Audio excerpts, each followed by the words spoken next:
want to address the top 10 factors thought to be associated with successful programs. And let's go down from 10 down to number 1. Number 10, we want to set realistic expectations and goals and revisit these with the patient regularly. If you don't have goals, it's like going on a road trip without a map. We're not sure where we're going to end up. Number 9, we need to think about adequate screening of the patient. If the patient isn't ready today to work with you and with the team to a successful outcome, then wait till they are. Reassess, get them ready for that outcome. Number 8, let's try and have our patients be as successful as we can, and therefore let's go with an open door policy.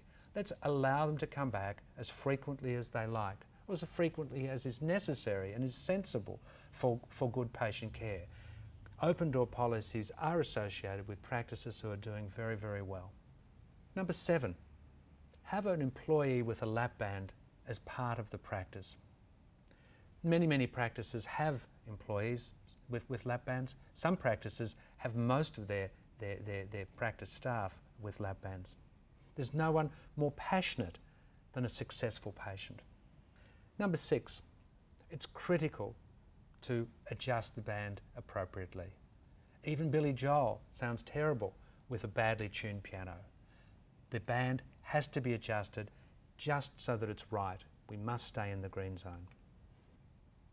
Number 5, passionate and dedicated surgeons and office staff. It's important to be on the same page. They may forget what you said, but they'll never forget how you feel. Number 4, support systems. We need to think of our practice as a great support for the patient and the patient's entire family.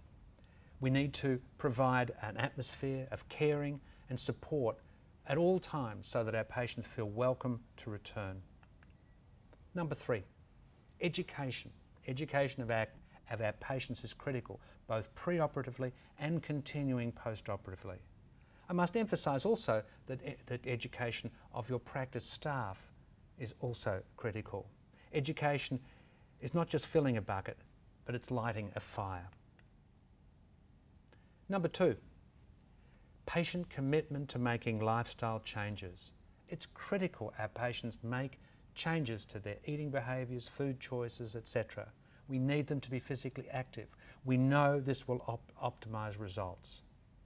Recognise that the definition of insanity is to do the same thing over and over again, expecting different results.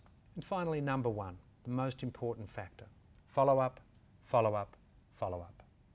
It's chronic disease management. It's the only way we'll get really excellent outcomes.